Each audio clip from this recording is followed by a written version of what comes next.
Hey, it's Nathan with CrazyOnMarketing.com. In this video, I'm going to show you how you can edit your contact records within ActiveCampaign. So let's go ahead and get into it. Here I am in my ActiveCampaign account, and of course I'm under Contacts and Contacts. And so here's all my contacts right here. And to get to the contact record, all you need to do is find the contact that you're looking for and click on them. So let's do Billy right here. And so this right here is called your contact record, and it contains all the information about this particular contact. So let's go ahead and start at the top, and then we'll work our way around the page. So right now I'm under personal information, and you can see that this contains like his general details, his tags, lists, automations, open tasks, notes, files, emails, etc. Also, there's an option for deals right here. So under deals, this is where you can see all the sales information that is going on with your customer or your client. And I don't have any deals or pipelines set up currently, so there's nothing here. But I just wanted to point out that if you're using the sales features within ActiveCampaign, there is this whole other tab here with deal information. And so you definitely want to check this out if you're doing sales stuff. But let's come back over to personal info and go through all the different options right here. So of course, general details is pretty self-explanatory. It contains, their contact info.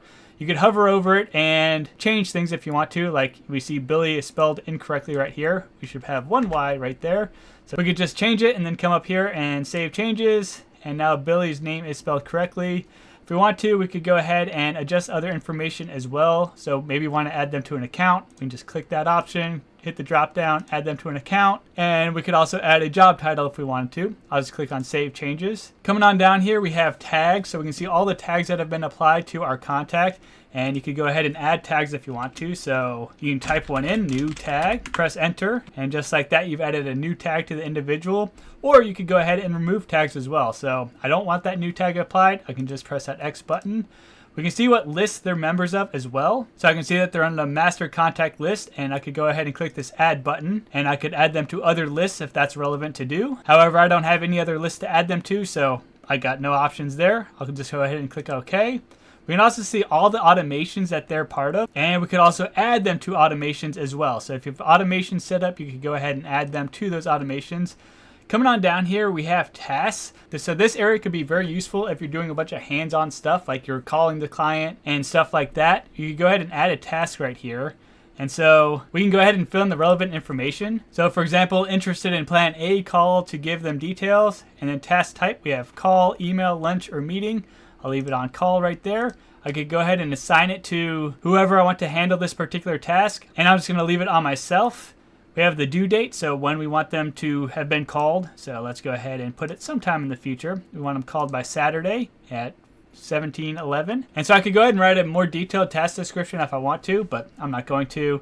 Set a reminder, so if I want to be reminded before the due time, I could go ahead and come down here and set a reminder for minutes before, hours before, days before it's due. So we'll just do hours before, 2 hours before the task is due. I need to make sure that I call this individual. We also have the option to trigger an automation. So let's click this real quick. And I could trigger the automation when the task is added or when the task is completed. So maybe I have an automation that sends like a, hey, thank you for getting on the phone with me. Well, then I could go ahead and select the when task is completed option. And as soon as I mark this task completed within ActiveCampaign, that automation will trigger to send the email to the individual, thanking them for getting on the phone with me. But I'm going to go ahead and turn this off because I don't have any automations. And then we have the option to mark task complete, and I haven't completed it yet, so we're going to leave that unchecked. So we'll click Save Task. And moving on to the next section, you can see that we have the option for notes, files, and emails. So we'll start with notes. So you can go ahead and add notes about this contact. So this contact is awesome. Any sort of relevant information for this particular contact. Maybe you want to keep track of,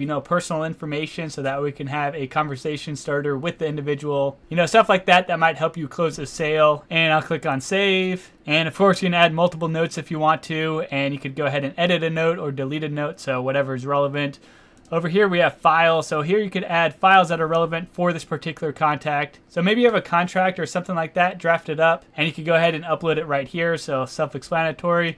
And then we have emails right here. So within ActiveCampaign, you can go ahead and send one-to-one emails. And by sending it through ActiveCampaign, you can track when the client opens the email, replies to the email, and all that type of stuff. So I'm going to go ahead and click this send an email button, and then we can go ahead and write our email. So, hey Billy, looking forward to our call tomorrow at 2 p.m. Nathan. And it is a WYSIWYG editor, so if you want to bold or italicize or underline or add a link or a list or anything like that, you can do that. There's also options for save responses. So if you're writing similar emails a lot, not, you can go ahead and create a save response. Let me go ahead and click this option. And it says that I don't have any save responses currently, but I could go ahead and add a save response. And it brings me over to this save responses area, and I could go ahead and click add a save response. So we'll call this one upcoming meeting, and I could go ahead and give it a category. So maybe I'll put it under the sales category and add. And then I can go ahead and write out my save response. So I have hey, and then you might notice the percent sign. So percent to use personalization. So if I hit percent, it loads up the personalizations that I have. So I'll do first name,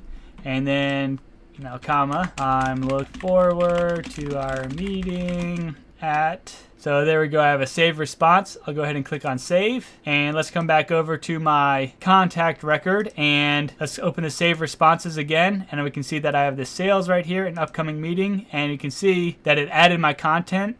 Now let me go ahead and remove that real quick. So there we go. So now I don't have to keep retyping similar emails. I can just use that save response option, and then I could go ahead and send it off to Billy. So we'll click send, and my email was successfully sent. And so now I can see all the details for my email. And this can be very helpful because if you have other people that are doing stuff for your business, like you do have a sales team, and you want to be able to track what they're saying to your customers and stuff like that, you can have them use ActiveCampaign to send these one-to-one emails. And that way you can keep track of what they're saying, if they're being replied to, and all that type of stuff. So it's very nice to be able to have all this information all in one area. Finally, on the right-hand side, you can see all the activities that have taken place. So I can see that there's a task pending. I can see an email was sent, a note was added, and I can see when they were imported to our list. Additionally, if they're being sent emails and they're clicking on links and stuff like that, I'd be able to see what emails they've received, if they've opened the emails, if they click links in the emails, and so on. And as you can see, if I need to, I could go ahead and filter on the recent activity. So emails, notes, site and event tracking, automations, campaign activity, and so on. So I can find the information that's relevant to what I need. And one final thing I want to cover in this video. So if you're adding tasks to people, you might wonder, like, where are all these tasks? So if you come up to your deals area, deals, and you should see tasks on the left-hand side here, and then you'll get a nice list of all the tasks that you have pending, and you can go ahead and filter them by due date and everything else. So that way you're not going from like one profile to another trying to figure out who you have deals pending with. You can just come to this page right here and find all the tasks that are pending. And that's it for the contact record. Hope you found this video helpful. If you did, I appreciate any sorts of likes, comments, subscribes, and or check out crazyoutmarketing.com, and I hope you have a great rest of the day.